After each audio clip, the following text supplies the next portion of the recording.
of time for questions at the end, but don't hesitate to put your questions into the chat as we go along, because Kana's going to round them up, and then we can get going as soon as I finish presenting.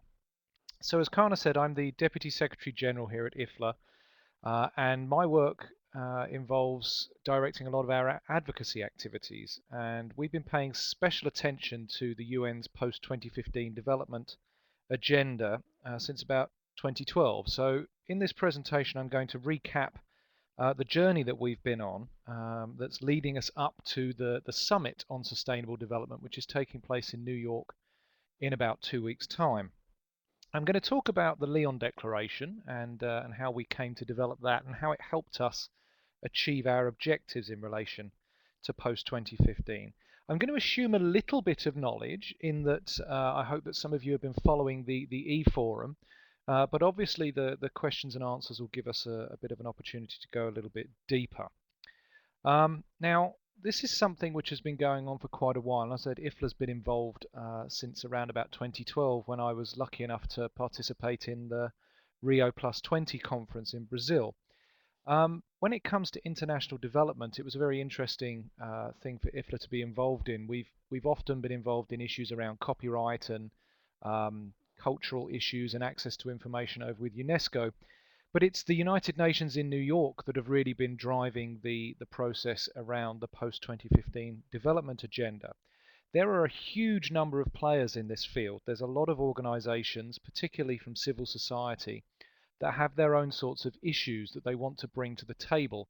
And when we're talking about development, we're talking about a very wide spectrum of issues. So it's everything from access to clean drinking water, sanitation, there's literacy, there's all the sorts of big ticket issues. And of course, this goes back to the Millennium Development Goals, which were developed around about 2000 to guide global development over 2015. The key thing for all of us to really recognize here is that the post-2015 development framework is designed to apply to all UN member states instead of just developing countries. And that's why the process towards the creation of the new development framework and the SDGs has been so deep and so consultative. So the slide you've got in front of you there talks a bit about the kind of the roadmap, the sorts of activities and high level engagements that IFLA has been involved in since 2012. I think a key turning point for us was going to the UN General Assembly in 2013 and discovering that with all of those different organizations there pushing their issues, there was nobody talking about the value of access to information and how better access to information can improve people's lives, lead to better decision making, and in fact help everybody from citizens through to government policymakers achieve development goals. So by the end of that week in 2013, I was lucky enough to meet with a few like-minded people, not from the library sector, but from other NGOs, and we came out of that week with a lot of new friends and a plan.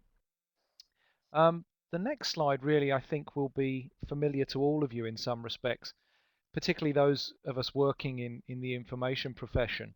You know, why would we want to include access to information in the post-2015 development framework? Well, it's right there on the slide. Information's fundamental for development, and libraries can play a key role. Better decision making, helping people exercise their rights, and promoting accountability. And IFLA really saw an opportunity within the post-2015 development framework to create a policy space for our members and libraries all around the world to sort of move into at a national level and become much more recognized as partners in development with governments and with other NGOs. The only thing is that we found pretty quickly that you know, talking about access to information in this context was really not, it wasn't happening very often within development community. So we had to do a lot of work to try and change people's mindsets. And the way that IFLA goes about this is by, you know, ensuring that we have very firm policy positions. So back in 2013, we first of all put down our framework in something called the IFLA Statement on Libraries and Development. And if you haven't seen that, it's available on the IFLA website at ifla.org. And from there, we sort of continued to build a lot of material around the importance of access to information. We continued to go to those high-level meetings that was in this slide, and we continued to push our message. And eventually, in 2014, we launched something called the Lyon Declaration on Access to Information and Development. Unsurprisingly, it was launched in Lyon.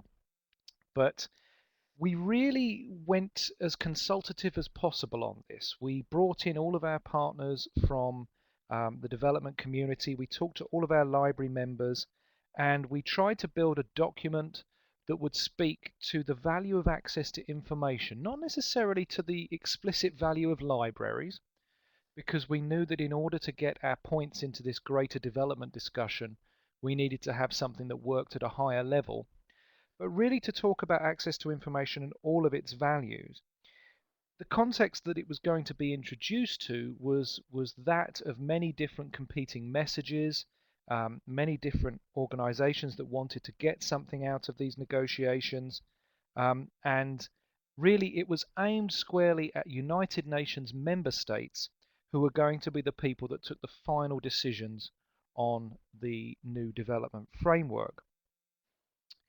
We did have a broad idea based on our engagement in the UN meetings what the big high level goals and targets were going to be in 2014 when we launched the declaration. And we knew that there wasn't going to be one on building 100 new libraries in every country. So that was why we decided to go higher than just libraries and to talk about the value of access to information. And when we launched in Lyon, we did so with a number of very high profile organizations on board, and we were very quickly able to show that we were developing a document that was signed by not only library organizations, but by people working in the development and technology sectors. Now, the declaration had to have an explicit ask, and the last part of the declaration, section 6, talks about what exactly it is that we want. And we wanted a recognition in the post-2015 development of the role of access to information, talking about the right to access it, talking about the role that information intermediaries, such as libraries and ICT infrastructure, talking about the role that that can play in helping people access, talking about the policy, the standards, the legislation that is needed to kind of create that enabling environment for access to information. And then also, because a significant part of the post-2015 development framework is about recording progress, talking about the developing targets and indicators to measure progress relating to access to information. We began to run a number of activities around this. We asked IFLA sections to contribute what it was that their libraries or their library service did in regards to development. We took the declaration to the UN for the first time in August 2014, and we began to really push it out there to get more and more signatories. A lot of this work actually takes place in a very physical location over in New York at the UN. And throughout 2014, IFLA was part of a group of civil society observers at something called the Open Working Group. The Open Working Group was 70 United Nations member states who were going to come up with the first draft of these Sustainable Development Goals. So we would go to these meetings and we would, sit at the back of the room and do our best to engage all of the ambassadors and the delegates when they stopped between meetings. We would do our best to get our literature and copies of the Lyon Declaration into their hands during breaks. We would get their cards, their emails, make sure that we could pick up meetings with them. And gradually, we found that a number of member states began to pick up our message in their interventions in these plenary sessions. And we began to feel a bit more confident that we would see some targets and goals in the new framework that we could really work with. Now, it's appropriate, I think, just to stop at this point and just mention that, of course, access to information might seem like a very positive and straightforward thing for those of us who are information professionals.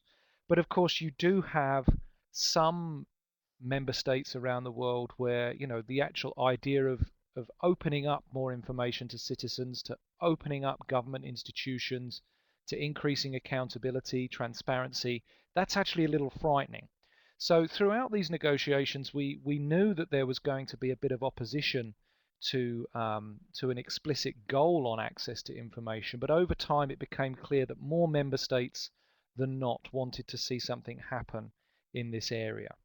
So this working group came through to about September 2014, and here you can see the proposal that they came out with, and the URL there is really the first stop shop for everything that you need to understand the process around the entire development framework. What they proposed back in September 2014 was 17 goals and 169 targets. And it's worth bearing in mind that there were only 8 Millennium Development Goals. So already you can see the outcome there of that increased consultation across far more stakeholder groups and member states. The first place we scrolled to when we got this document was down under Goal 16, which was where we were working. Goal 16 looks at peaceful, inclusive societies and its targets, which are the things you can see there, 16.12, etc., etc., relate to accountability and transparency. And the wording that we had been promoting and defending for sort of 6 months during the 2014 process is right there in 1610. The target that says we will ensure public access to information and protect fundamental freedoms in accordance with national legislation and international agreements. We were super happy to see that we'd kind of won the first battle to keep that language in the proposal. Of course, at that point, there was still a year of negotiations to go. So, we moved on. We went back to IFLA headquarters. We started to develop what we have there, a toolkit for our members to kind of pick up the gains that we'd made in the open working group and then really, really push at national levels for member states to pick up our ideas and defend them as we went through the next round of negotiations. We did a number of things. We've done stuff with the World Bank. We held webinars with them. And we began to try and get our library people into meetings with their own governments. And in UN speak, that's called taking meetings in capital. So the real advantage of IFLA was that, we have members in around about 150 countries. So we have this truly global network where we were able to send the toolkit to our National Association members and also to the signatories of the Lyon Declaration and say, hey, look, you've got to go and try and find your minister or ministry that's responsible for engagement in this post-2015 discussion, and you've got to take the library points to them. So we were very, very happy with that. And basically, I suppose you could say we had a kind of two-handed strategy, really. On the one hand, we would go to New York, myself, the IFLA president, Donna Shida, our governing board member, Loida Garcia, and also the chair of our development committee, Gerald Leitner. We would go there physically and take part in the meetings, but the real key was having the delegates turn up to those meetings, having already spoken to the librarians in their country. The message is a lot more powerful when you're actually having the distinguished delegate from Germany come over to tell you, oh, I had the librarians in my office the other day and they say that you want this, this, and this. How can we help? So that was a really important part of our strategy. We also formed coalitions within the New York sort of context with other groups that wanted to see increased accountability, and that way we managed to get ourselves sort of into more and more conversations. We had a chance to present the Lyon Declaration on the floor of the UN by taking advantage of a quick spot in the plenary there, and the slide there shows Donna Shida, our current president, speaking. I'm desperately trying to get out of the camera angle on the left-hand side. And really, we put in a lot of work during this year, 2015, to make sure that what we'd achieved in that open working group was defended and included in the next thing. This is a slide that sort of kind of sums up what it's like to be there. The NGOs sit at the back of this room. There's several of these sorts of rooms. And by the time we were getting into July this year, these meetings were becoming particularly intense, as you can imagine how politicized these meetings get. They may have a number of goals and targets, but they become a number of old rivalries or geopolitical sticking points, which end up sort of dominating some of the discussions. It's very, very interesting, but it's also very, very tiring to go there.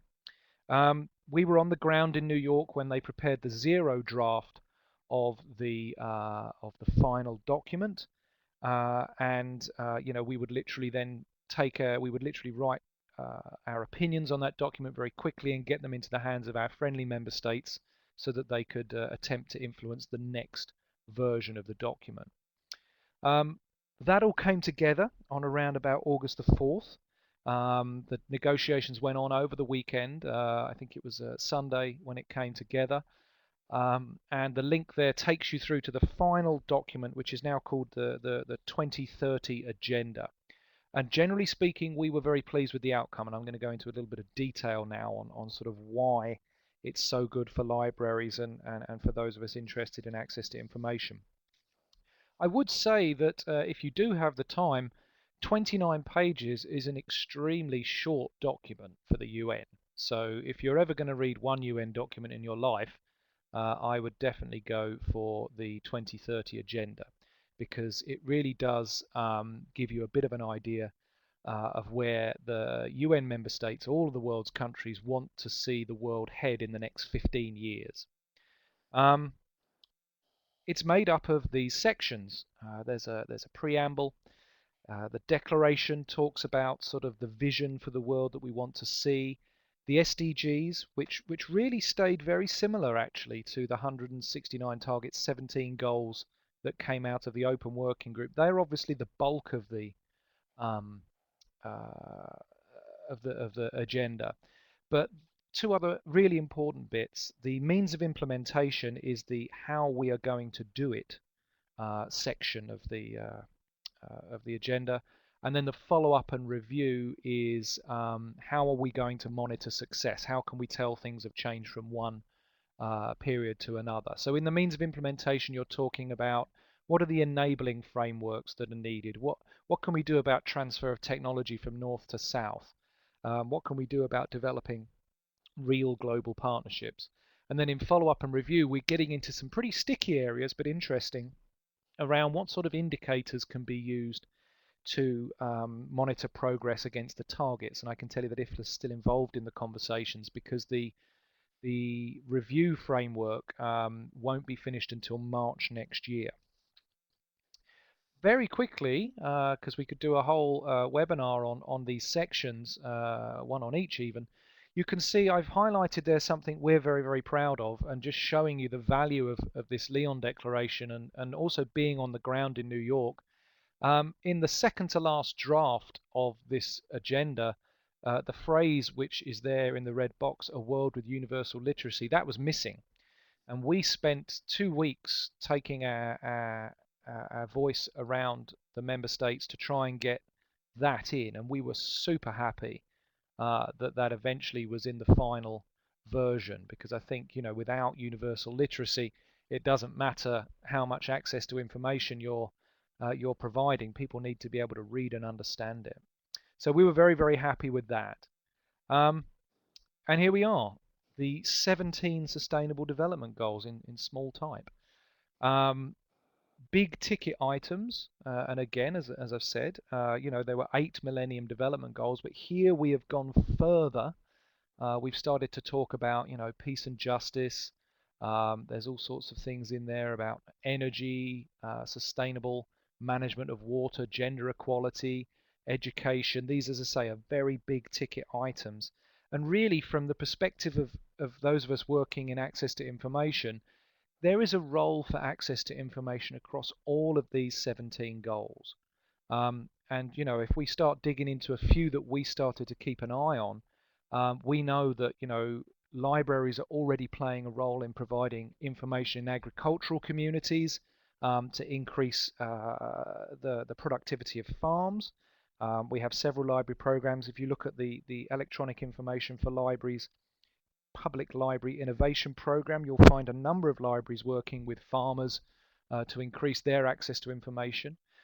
We know that many libraries around the world are working on health. There are great projects on maternal health information in Ghana, projects on HIV and AIDS across Nigeria, many countries doing stuff on health, and obviously not just developing countries, but also in the US, the UK. Education across the board. There's a big role, obviously, for libraries to to play in education. School libraries play a role. Public libraries, obviously, academic and research. Gender equality was very interesting. The women's group at the UN during these negotiations, a very powerful group. We were particularly interested there in the role that libraries might be able to play in Target 5B, enhancing women's access to ICTs. And then cultural heritage, natural heritage, more of a traditional library role, but certainly something we felt that we could contribute to in Goal 11. Now I'll move it on a little bit. I mean, the biggest thing for us was 1610. We really felt that ensuring public access to information, there's a lot of things we can do there. It's in an accountability context, but really libraries can be a fundamental partner there. So most of our work was done mobilizing around 1610. The Lyon Declaration was hugely important for us. Um, we had a breakdown there, about 72% from library organizations and, almost a third from outside of the library sector. It showed how the content of the Lyon Declaration really caught people's imagination. LyonDeclaration.org, if you haven't already sort of seen the declaration, a good spread around the world. The municipalities of Lyon and Milan signed up to that. It really helped us not only at the UN in New York, but it helped our members at their national levels, go to their policymakers, take them the declaration, say, hey, look, there are nearly 600 organizations behind this. What are you going to do about it? It gave the visibility to access to information. It gave the visibility to libraries, and it really gave IFLA a mandate to take it to the member states at the UN. So for me, it was very interesting. At the beginning of the process, we felt strongly we needed what we called a piece of paper to wave in the air at the right moment. But actually, it was more than that, and it's brought together a group of organisations which we hope we're going to be able to work with now as the next phase of this comes through. So I'll just finish really by saying that next up is the summit takes place at the end of the month, and we'll be there. But all of this agenda is going to be implemented at national levels.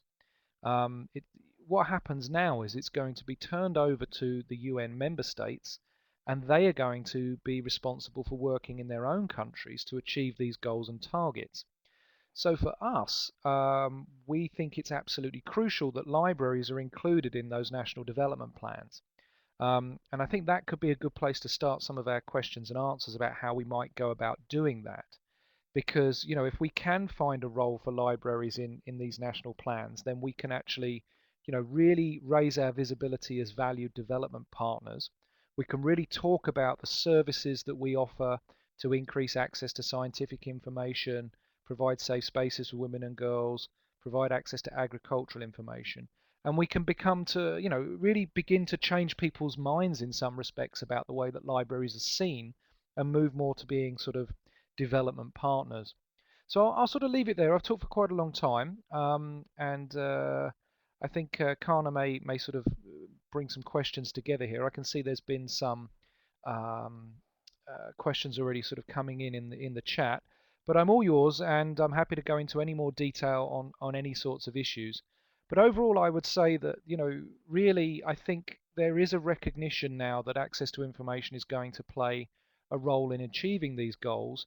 But unless we really, take the momentum on from what we've done in New York back to the capital level, to the national level, we run the risk of sort of missing out. So there's still a lot of work to be done. So Kana, I'll stop there and sort of pass it back to you just before we go to Q&A.